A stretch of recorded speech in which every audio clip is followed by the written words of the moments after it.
Thanks, Ann. Hello, everybody. I'm sorry, I'm already making a mess.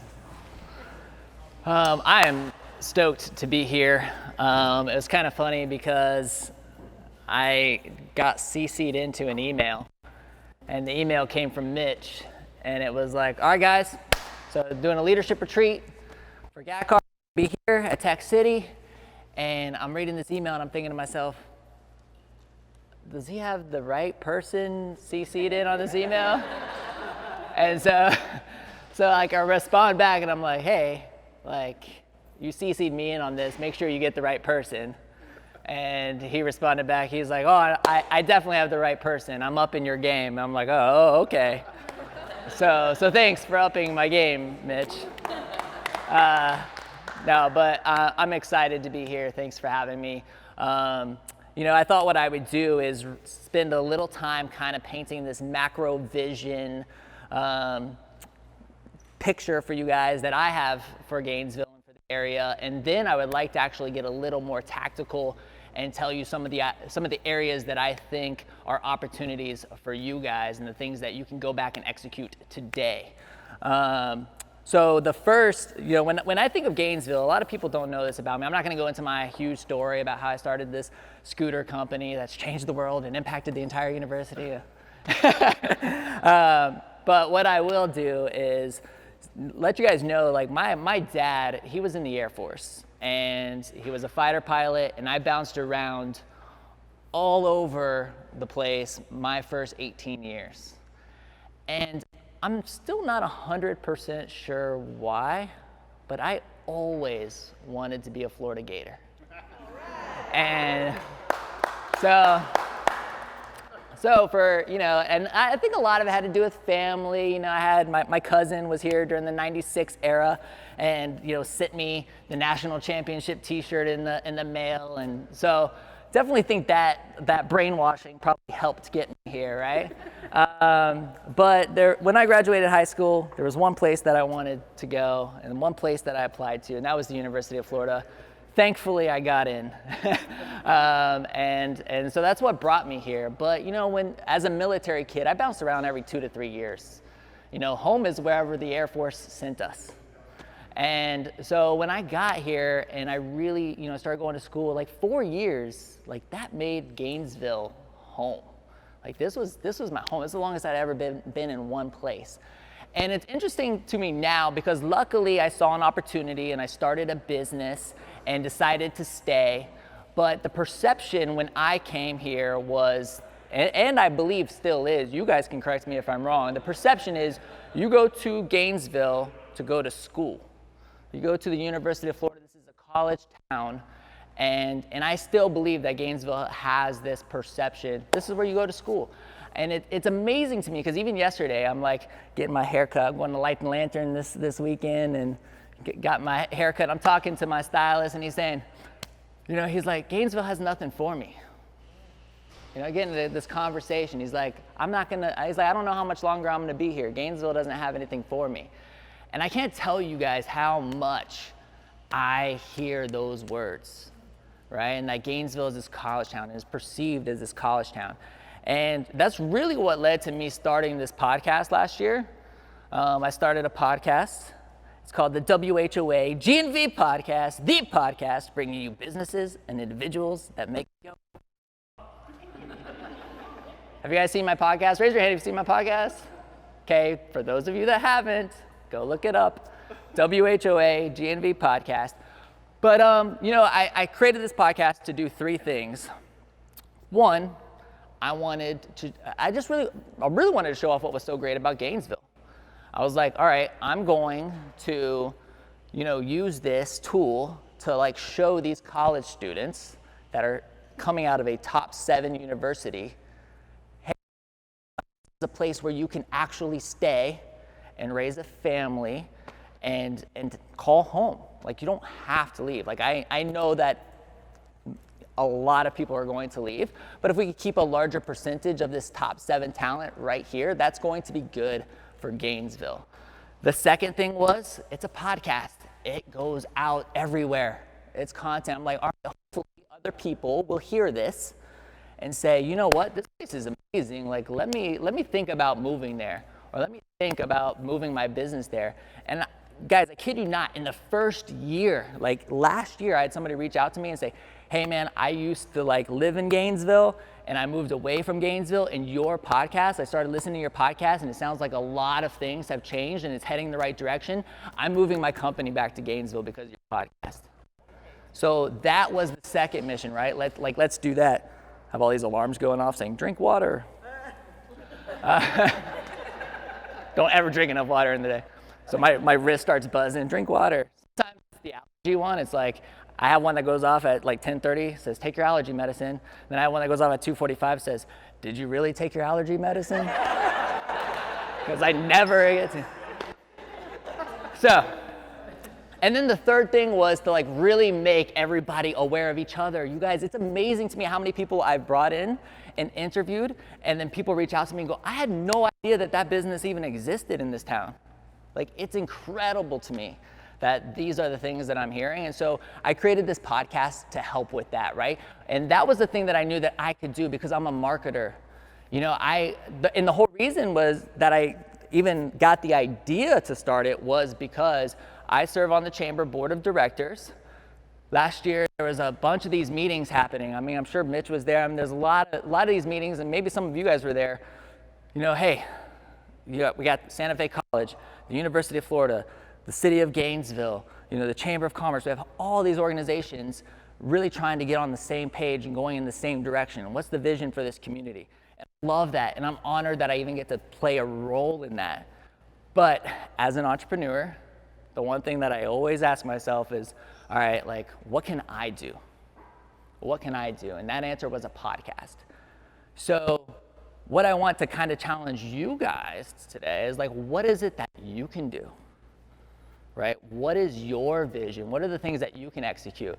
Because, you know, like, what's your purpose? Because I think your purpose could be to sell property, right? Like, it could be, but that's not like, to me, that's not a purpose, right?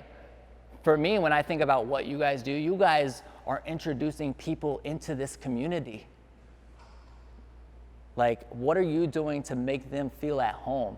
And then what are you doing 2 years after they buy those homes to follow up and to really make sure, hey, you know, I just wanted to check in on you. I wanted to see, you know, how you're enjoying that home. And I know that this happens. I know traditionally it happens like at the time of sale, you're given a gift basket.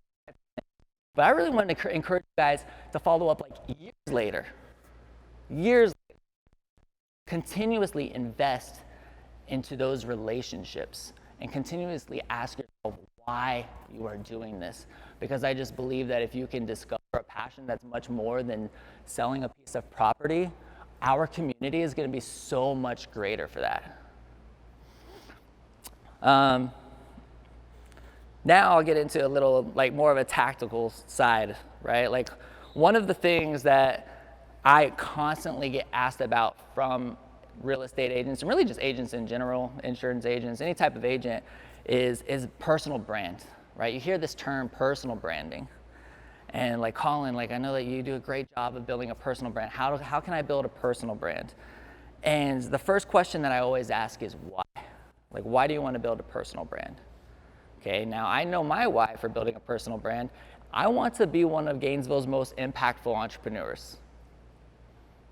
I want to leave a legacy that's just going to completely rock this community for a greater good, right? Tons of positivity, lots of optimism, and like, I want that for this place. So my actions, you know, live up to that. You know, of course, I'm creating a ton of content, right? I'm filming a lot of stuff. I have the podcast. I'm doing a lot of things, but I always ask people why. Like, why do you want to build your personal brand? The second is, what are you going to be known for with that personal brand? You know, you really, when I think of my bullet points, the thing I was most known for a very long time, I'm so kind of shifting, even though I'm super proud of our scooter dealership, I have been the scooter guy for 15 years. Every time one of you guys gets stuck behind a scooter, I receive a text, Thanks a lot, I'm late to work. It's like a picture of them stuck behind a scooter. So like that's been the story of my life for 15 years. But you know, like I love being defined as a scooter guy. I love being defined as the speaker, the podcaster, the entrepreneur, the digital marketer. Like these are the things that define me, like what defines you. And then the third thing is how. Like how are you gonna distribute, right? What things are you gonna create? You know, it's funny, a lot of people, I think, when they think of personal branding, they think, all right, like I need to have a podcast, or I need to do video, or you need to speak. And like, that's fine if that's you. You know, a personal brand is just that, it's personal. So what's you? Like, don't be something that you're not, be you. Some of the greatest personal brands are bloggers or authors. They write books. They're some of the best personal brands I know. So be authentic to who you are, and then really, you know, it comes down to the platform where we're going to distribute this content. Let me get a sip of water. Sorry. I start speaking a lot. It's like it gets drier and drier and drier and drier.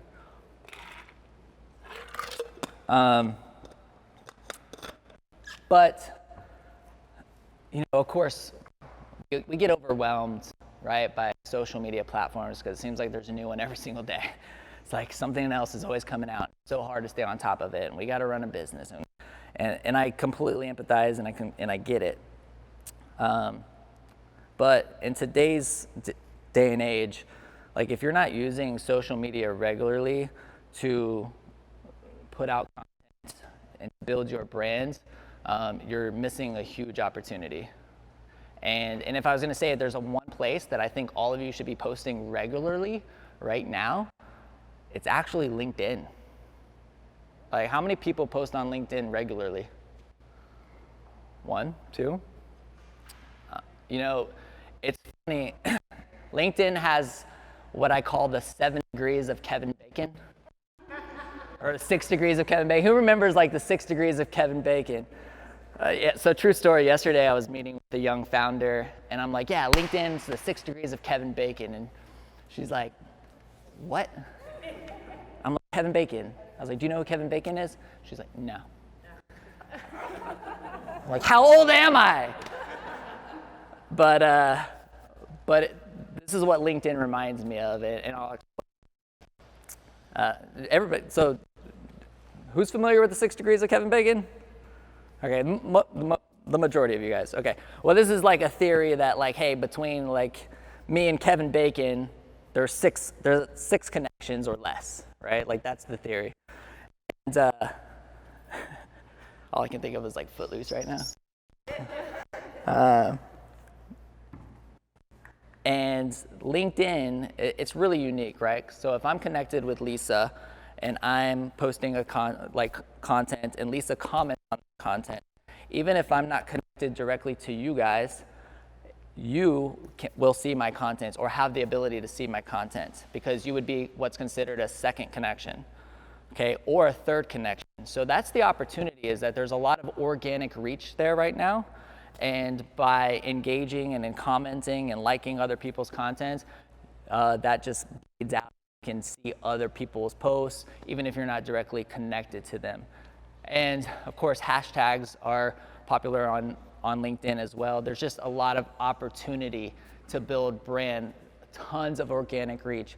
You guys, like, posts that I'm making on LinkedIn are getting 10,000 views, and I'm posting like 4 or 5 times a day. So it's a huge opportunity right now, especially amongst you guys as business, as leaders in our community. So that is a huge opportunity. And if you're up for it, TikTok is great too. So I know that everybody, it's funny because I know that the perception is everybody's, 12-year-old, 14-year-old is on TikTok, and it's not for older people. But I consider myself an older person. But you know, we started experimenting with New Scooters for Less on TikTok and making posts, and these are like 15-second clips, and we've had some of them reach 22,000 views, and like the ability for organic discovery is there, and I know, you know, now eyes are like glazing over. But it is an opportunity, and I just, you know, it's funny because even my own team was like, Collin, you know, that there's 14-year-olds on TikTok. That's like the majority. And I'm like, well, now there's a 37-year-old on there.